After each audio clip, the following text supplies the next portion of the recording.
After exploring the Great Wall and the Forbidden City, Jessica and I were feeling hungry. So next on our agenda was some Chinese food. Over fried rice, braised beef, and some things we couldn't quite make out, we took a moment to get to know each other as well.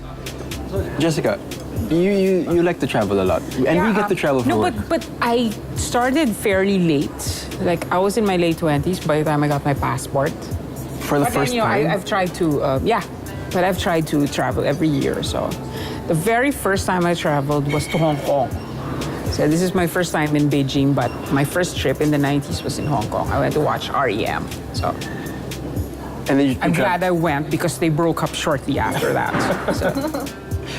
And you traveled alone? Yeah, by myself. I like traveling by myself because it takes you out of your usual zone, and then you find out things about yourself you would never have found out if you were just sitting at home talking to your cats. So, good.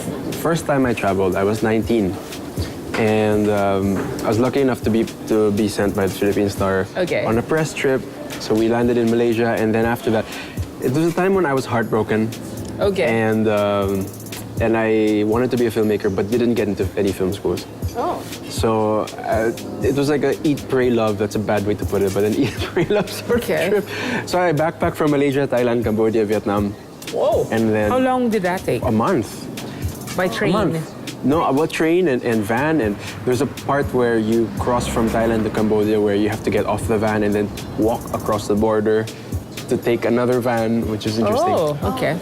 But yeah, and then through that you get to find yourself and grow.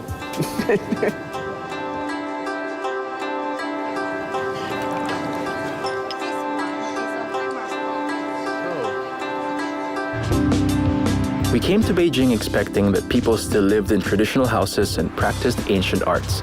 But the city has changed so much in the last decade that if you left before 2008, you might not recognize it at all.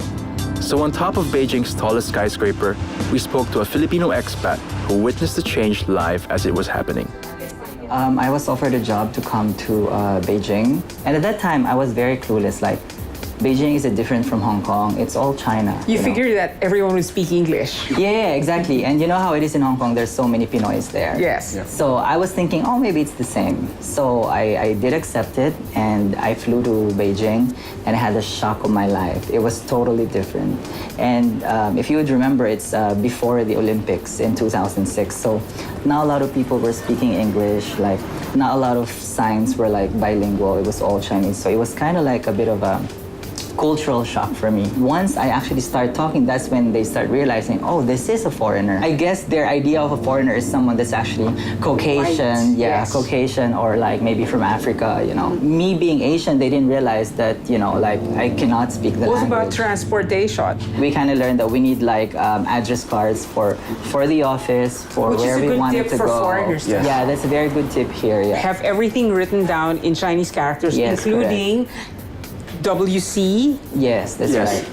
The address of your hotel. Yeah, although now it's nice because with the advent of the smartphones, it's quite easy to have this information. Between that and today, what changed? Why was there this massive change in... I guess it's just because the Olympics put Beijing in the world map, basically. Yeah, as you say, it was their introduction to exactly. It was how they debuted to the world. So for me, being here at that time, it was a really awesome time to be here. Like, I was able to experience and see everything change in front of my eyes. For example, when it came 10 years ago, they had about 3 subway lines.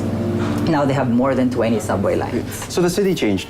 How about the people after the Olympics? How did they change? Yes, they changed in that now a lot more Chinese actually speaks very good English. Like, you can find them everywhere. How did that happen? How did everybody pick up English? Well, for one, I think it's because same thing that Beijing debuted to the world, I guess the people themselves realized that English is really very, very important. So that before, when they were studying English, they were just basically memorizing this and that.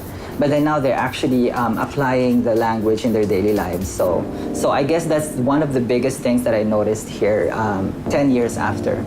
And then you said that, the huge markets with really cheap stuff have been shut down. Yeah, it's quite unfortunate because in a way for me it's a culture that is here in Beijing, but unfortunately due to development they're trying to also change the image of Beijing, becoming like a shopping mecca but in terms of like signature branded items. So none of that cheap clothes? Unfortunately, yeah, they're starting to move them outside of the city because they're trying to change the image of Beijing, which is kind of sad,